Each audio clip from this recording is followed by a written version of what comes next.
ما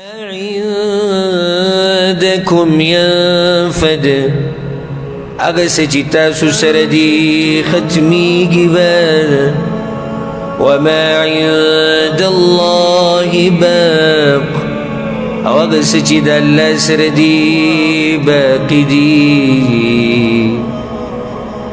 څومره خوندور آیت څومره واضح. الله وی دنیا دپاره بیدینی مه کوئ ځکه چې دا څه چې تاسو سره دي او دا څه چې تاسو وینئ دا ټول ګوره ختمېدو والا دي. ما عندکم ینفد وما عند الله باق او څه چې د الله سره دي همیشه پاتې کېدونکي دي. نو ډېر کم عقل دی هغه سړی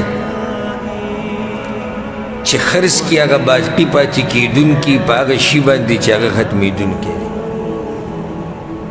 او ډېر کم عقل دی هغه سړی چې واخلي هغه څه چې هغه ختمېدونکي دي او پرېږدي هغه څه چې هغه همیشه پاتې کېدونکي دي. یو سړی د دنیا دپاره منډې ووایي او دومره منډې ووایي دنیا دپاره چې آخرت ګزار کړي شاته آخرت خپل خراب کړي. دا ډېر کم عقل سړی دی. دا دنیا د یو څو ورځو میله ده میله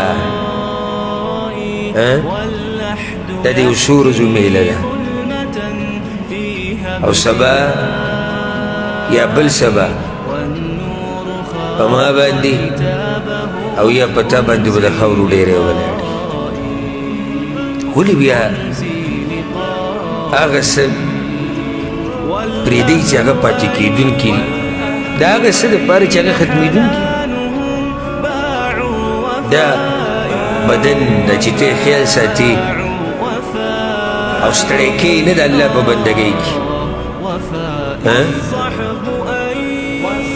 دا بدن چې قسمه قسم دوایانې اخلي دې دپاره او دا هر څه دا به خاورو لځي ختمېږي. دا پیسې دا به پاتې شي نورو خلکو ته.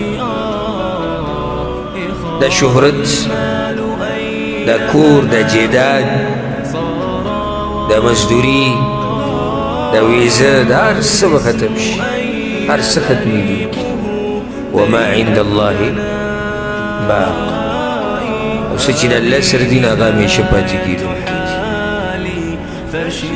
نو کومو خلکو چې صبر کړی دی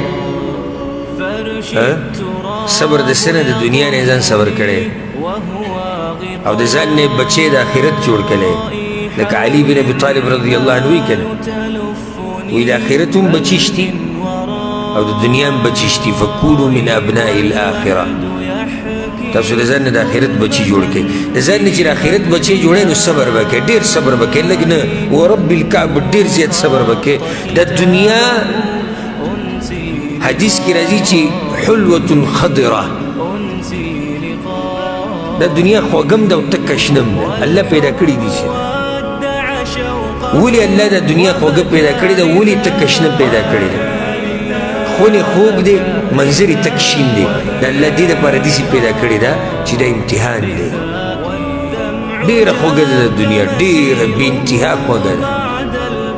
دا پیسې او دنیا کې چې څه دا سم خواږه دي او منظر تک شین دی سړی ورته سم خوشحالي.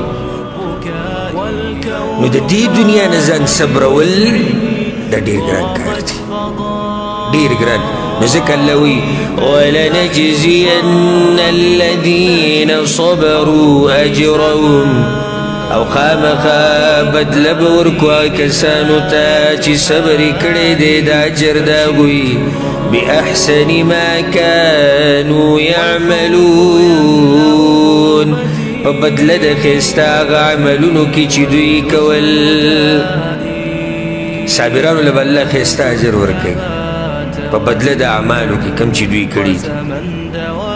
اوس که ته ښایسته ژوند غواړې که یو سړی دا وایي چې صحیح ده الله سره چې څه دي خو همیشه پاتې کېدونکي دي او زموږ سره چې څه دي دا ختمېدونکي دي. نو زه دا خپل ژوند څنګه ښایسته کړم؟ یعنې بعضو دا مطلب دی چې ژوند صرف په دې ښایسته کېږي چې ته به دنیا پسې منډې کروڑپتی لکپتی شي بیا به دې ژوند صحیح ښایسته به نه غټه بنګله جوړه کا دنیا والا دې څه وایي انشاءالله مونږ کې خو به دې څوک نه و کېدی شي بیا د بعضو دا ذهني چې غټه بنګله جوړه کړه ژوند به دې صحیح ایستی شي اباز وایي که نه یو بل ته نصیحت کوي وایي ښه مزېدار کور ځان له جوړ کړه په ارام به شي څه به شي په ارام به شي په ارام کېږي حدیث کې راځي وایي د آدم بچي له چې پوره کنده د سرو زرو ډکه ورکړي دی چې یو بله وی په ارام کېده کوم ځای کې یو حدیث کې راځي وایي په خاورو باندې موړ شي په څه موړ شي په خاورو